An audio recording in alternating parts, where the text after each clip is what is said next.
My boss's son had no clue I spoke 7 languages. He fired me on the spot. But the next day, the CEO asked, "Why did you let him go? Didn't you see the contract?" The CEO's son responded, "Wait, what? I will make him regret it. I strongly dislike your behavior. You must choose between being terminated or demoted." I was stunned when the executive vice president, Chris, spoke to me in that manner. Tomorrow is the final stage of the business deal, and he suddenly demanded to take over my role as the lead negotiator. I never anticipated such an emotional outburst from him. "What's the problem? This is your fault. You're being punished for outperforming me." Chris, who is the same age as me, just couldn't handle my success. I have no desire to work for a company where my superiors steal my accomplishments. I'm resigning.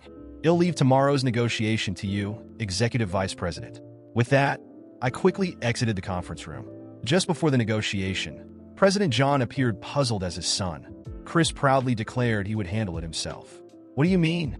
Mark was supposed to manage this matter. I fired him yesterday," Chris said proudly, causing his father to glare at him. "Why did you fire him? Didn't you review the negotiation materials?" Frantically flipping through the documents, Chris found a critical sentence he had overlooked and his face turned pale. "My name is Mark, a 43-year-old employee. I've actually switched jobs 3 times already, but it wasn't due to layoffs or a company's closure. The real reason is a bit complicated, so I often said it was for career progression." During my 4th interview, most employers accepted this explanation without issue. However, one person, Vice President David, saw through my statement. "No, that's not the case," he said. "You don't seem like the type to change jobs solely for career advancement. And if that were the reason, you'd be aiming higher. Our company and your previous one are similar in size, just dealing with different products. What's the real motivation behind your job changes?" Realizing honesty was the best approach, I shrugged and shared the true reason with him.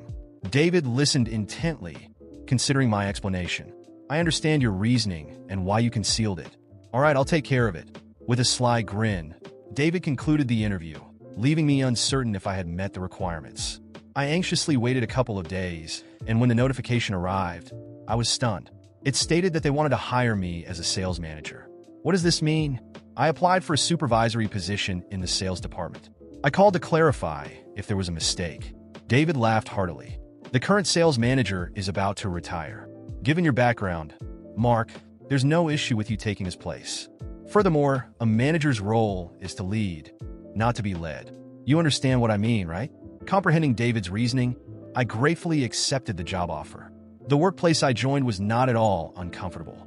I found it peculiar that there were few employees my age, but interacting with the younger staff was refreshing. Even though I entered with a managerial status, I anticipated facing challenges with the transition, but there were no issues whatsoever. My younger leadership style was preferred by my team, who valued my openness to new ideas. However, one individual, Chris, took issue with my approach. When I started giving orders after the previous sales manager's retirement, Chris openly criticized me, insisting that I should have sought his instructions before submitting the monthly business negotiation reports to the executive meeting. The other executives were puzzled by Chris' complaint, and I had no choice but to ask him directly what instructions he was referring to. Feeling frustrated, Chris unleashed a barrage of complaints towards me. He warned, "You were new to the role, like an inexperienced driver. Before you make any decisions, check with me or the other executives first." Comparing my extensive experience to a rookie driver was quite a stretch. As I pondered how to respond, David skillfully intervened. David vouched for me, stating that my predecessor, EVP Chris, endorsed me. He also mentioned that the sales staff found me easier to work with now. Convinced, the other executives agreed. But President John remained dissatisfied. Chris faced reprimand for his outburst. John advised talented people can't perform well if constantly second-guessed. Moving forward, he stated that the sales department would handle all negotiations. Mark understood and seemed ready to take on the responsibility. However, it appeared Chris was frustrated that David and John had backed me up as he began causing minor disruptions across the department. How many times has this happened now? I wondered. I noticed a growing sense of frustration on my team's faces lately. It seemed like we were constantly facing small but persistent obstacles. Samples for negotiations arriving late or promotional material going missing. Even though the sales department handles the negotiations, we rely heavily on the support of other departments like materials and general affairs. Lately, that support has been lacking. I believe the root of the issue lies with Chris. Each department has its own supervisors, but no one seems to go against Chris's directives. Whenever he instructs them to delay samples or prioritize other orders, they comply. I can't entirely blame them, but it would have been helpful if they had at least informed the sales team ahead of time. My team has been trying to work around these challenges using alternative samples or other solutions. However, we've now uncovered what appears to be deliberate sabotage that could jeopardize our negotiations. We had reserved a hotel room for a meeting, but the reservation was suddenly canceled. When we followed up with the hotel, they told us that someone from our company had canceled it. I have no doubt that Chris is behind this.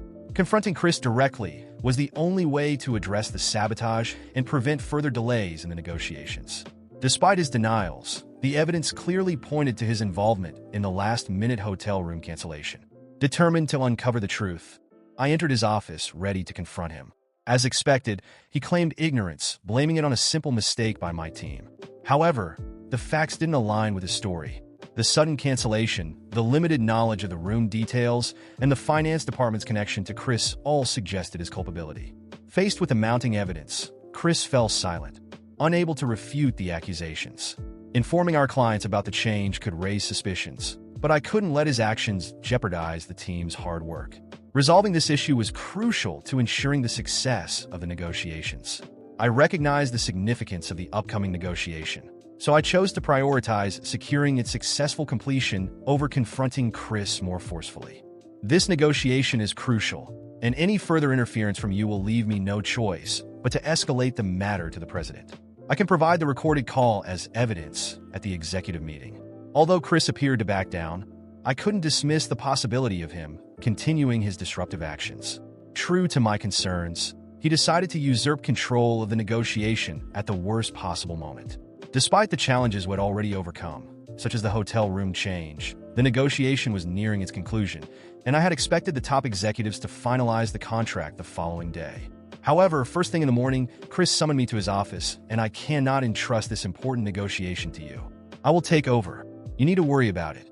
I don't understand. What's wrong? I said. Perplexed, Chris frowned. That's the issue. Why can't you simply follow your boss' instructions? You have a choice. Get fired or be demoted. We don't require your services for this job. I was taken aback. Tomorrow was the final stage of the negotiations, and Chris' demand to take over the situation left me speechless. I never anticipated such an emotional outburst from him. What's the problem? You're being punished for outshining me, Chris said, revealing his jealousy. Chris, being the same age as me, couldn't tolerate my success. He had been secretly sabotaging me, and now, seeing me close to sealing the deal, he decided to act directly. When I remained silent, Chris spoke with a gleeful expression. You are getting arrogant just because you can speak English, right? Your resume shows you've worked at 3 different trading companies. We have plenty of people who can speak English at your level. I almost asked how he knew the details of my resume, but then I realized that, after leaving the conference room, Mark, felt a mix of frustration and relief as I walked out of the company for the last time. The doors closing behind me didn't just mark the end of a job, but the conclusion of a constant battle against Chris, a rival more concerned with feeding his ego than ensuring the success of his father's company. That night, as I packed up my belongings and prepared for the next phase of my life, I decided not to let things end so quietly. I knew Chris wasn't prepared to take over the negotiation. He hadn't studied the contract details, didn't understand the cultural nuances of the foreign clients, and, most importantly, underestimated the complexity of negotiating in a language he barely mastered. Instead of moving on quietly, I chose to make sure Chris's failure would be evident to everyone. The next day, as expected, Chris took the lead in the negotiation room. The international clients arrived punctually, and I decided to stay in the building's lobby to keep an eye on things. It didn't take long before I saw signs that things were going downhill. Chris began speaking in English, but his insecurity was evident. He mixed up technical terms and failed to connect with the clients. From outside the meeting room, I could see the clients' expressions growing more and more displeased. At one point, out of desperation, Chris stood up to try to assert himself more forcefully, but he made a fatal mistake. Unfamiliar with the client's cultural sensitivities, he made a comment that they found highly offensive. The executives on the other side of the table stood up and left the room, visibly upset. The multi-million-dollar contract I had carefully prepared was falling apart before Chris's eyes. I couldn't help but smile discreetly as I heard the commotion upstairs. The news spread quickly, and soon, President John came downstairs, furious, looking for answers about the disaster. When he saw me in the lobby, he stopped in front of me, trying to contain his frustration. "Mark, you knew this would happen, didn't you?" he asked, his eyes showing a mix of regret and desperation. "I knew Chris wasn't ready for this," I replied calmly. "But he made his choice when he pushed me out, and you allowed it to happen?" The president just shook his head, realizing he had been complicit in his son's arrogance. He quickly went back upstairs, but it was too late. The negotiation was officially ruined. In the following days, the impact of Chris's failure rippled through every department in the company. Word of his mishandling of one of the company's biggest deals spread among the employees and, soon enough, to competitors. The company's image took a hard hit, and clients began questioning the stability of a business that allowed personal issues to interfere with professionalism. While Chris dealt with the chaos inside the company, I didn't stay idle. I leveraged my language skills and experience to quickly secure a position at a competing firm that was eager for someone with my background. Soon, I was leading negotiations for them, using my expertise and market knowledge. What Chris and his father didn't anticipate was that I would use what I knew from the old company to help my new employers win over the same clients they had lost. When the former clients, those Chris had driven away, realized I was on the other side, their trust was quickly restored. In no time, we signed an even larger contract, causing Chris's company to lose a significant portion of its market share. The new company I joined became a leading player, while Chris's company struggled to survive. Eventually, I heard rumors that President John had called an emergency meeting with the main shareholders to address the company's situation. He had to admit that his son's arrogance had come at a high cost, and now he was desperately seeking a way to turn things around. But Chris, with his wounded pride, refused to take responsibility and continued to blame everyone around him for the failure. That was when the final downfall occurred. The shareholders, furious about the loss in value, demanded Chris be removed from his role as executive vice president. Even President John was forced to step down temporarily as the company sought new leadership to save its reputation. The news reached me through former colleagues who described the atmosphere of panic in the company's halls. But the crowning moment came when one of the most important clients, whom Chris had mistreated, suggested that my new company buy a stake in the struggling firm. This put me in a strategic position. I could now watch from the front row as the company that had fired me was absorbed by my new workplace. Chris and his father's humiliation was complete when I, Mark, was appointed to lead the integration between the two companies.